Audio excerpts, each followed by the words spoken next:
আসসালামু আলাইকুম প্রিয় দর্শক, welcome to my YouTube channel. আজকে আপনাদের জন্য নিয়ে এসেছি খুবই মজার একটি শাহী মোগলাই পরোটা। আমার খাওয়া সবচেয়ে মজার একটি পরোটা আজকে আপনাদেরকে বানিয়ে দেখাবো।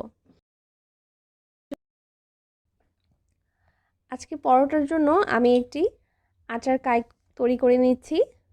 প্রথমেই দিয়ে দিচ্ছি একটি বাটিতে 2 কাপ আটা, আর দিচ্ছি হাফ চা চামচের মতো লবণ, আর দিচ্ছি 1 টেবিল চামচের মতো তেল। এবার নর্মাল টেম্পারেচারে 1 কাপের মতো পানি দিয়ে দিচ্ছি। এই তো এবার খুব ভালো মতো হাত দিয়ে একটু মথে নিচ্ছি। আর পরোটার জন্য কিন্তু আটার ডোটা একদম রেডি। এবার রেস্টের জন্য রেখে দিচ্ছি।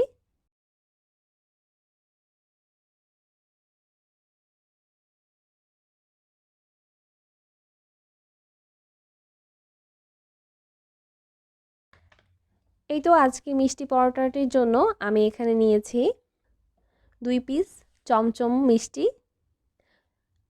একটি কালো জাম আর একটি সাদা মিষ্টি। আপনারা চাইলে আপনাদের যে কোনো পছন্দের মিষ্টি কিন্তু নিতে পারেন। এই তো এখন দিয়ে দিচ্ছি 1 টেবিল চামচের মতো গুঁড়া দুধ। এবার একটি কাঁটা চামচের সাহায্যে আমি মিষ্টিগুলোকে ম্যাশ করে নিচ্ছি। উল্টে পাল্টে গুঁড়া দুধের সাথে কিন্তু মাখিয়ে নিচ্ছি। এই মিষ্টি পরোটাটি খেতে যে খুবই মজার হয়, এটা যদি একবার আপনারা বাসায় বানান তাহলে কিন্তু বুঝতে পারবেন। এই তো আমাদের মিষ্টি পরোটার জন্য মিষ্টিটা কিন্তু একদম রেডি হয়ে গিয়েছে। এবার আমি আটাটা 10 মিনিট পর আবার একটু শুকনো গুঁড়ি দিয়ে একটু মথে নিচ্ছি আর 4 টুকরো করে নিচ্ছি। আমি আজকে দুইভাবে পরোটা বানিয়ে দেখাবো। প্রথমে 2টি রুটি আমি কিন্তু বানিয়ে নিয়েছি।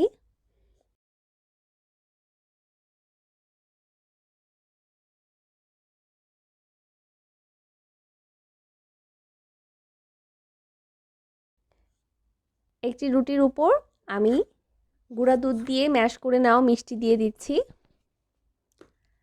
আর তার উপর আরও একটি রুটি দিয়ে দিচ্ছি এবং সাইড দিয়ে একটু চেপে দিচ্ছি এবং একটি কাঁটা চামচের সাহায্যে একটু ট্যাপ করে দিচ্ছি, যাতে করে মিষ্টিগুলো ভাজার সময় বেরিয়ে যেতে না পারে। এই তো আমি চারিদিক দিয়ে খুব ভালো মতো কিন্তু ট্যাপ করে নিয়েছি। এই পরোটাটি থেকে ভাজার সময় কিন্তু একটু মিষ্টি বের হবে না। এই তো এখন আমি আরও একটি রুটি বেলে নিচ্ছি। আমি একটি অন্যভাবে পরোটাটি বানিয়ে দেখাবো। এটা কিছুটা মোগলাই পরোটার মতো হবে।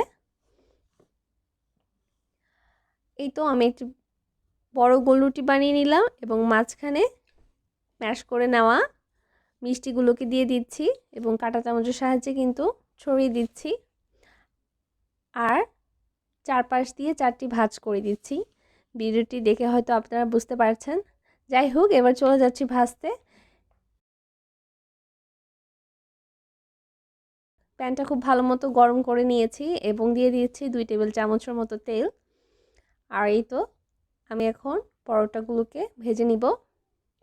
মিডিয়াম ফ্লেমে রেখে উল্টে পাল্টে আমি কিন্তু ভেজে নিচ্ছি। এই তো খুব সুন্দরভাবে কিন্তু ভাজা হয়ে গিয়েছে। 3-4 মিনিটের ভিতর কিন্তু পরোটাটা খুব ভালো মতো ভাজা হয়ে গিয়েছে। এখন আমি নামিয়ে নিচ্ছি। সবগুলো পরোটা কিন্তু আমি এভাবেই বানিয়ে নিচ্ছি। আমার 2 কাপ আটাতে কিন্তু আমার 3টি পরোটা হয়েছে। এই তো ভাজার শেষে আমি কিন্তু এখন একটু কেটে নিচ্ছি আর উপর থেকে কিছুটা বাদাম দিয়ে গার্নিশ করে নিচ্ছি। প্রিয় দর্শক, এ তো হয়ে গেল খুবই মজাদার একটি শাহী পরোটা। আপনারা এটা বিকালে কিংবা অতিথি আপ্যায়নে এই স্ন্যাক্সটি কিন্তু বানিয়ে খেতে পারেন।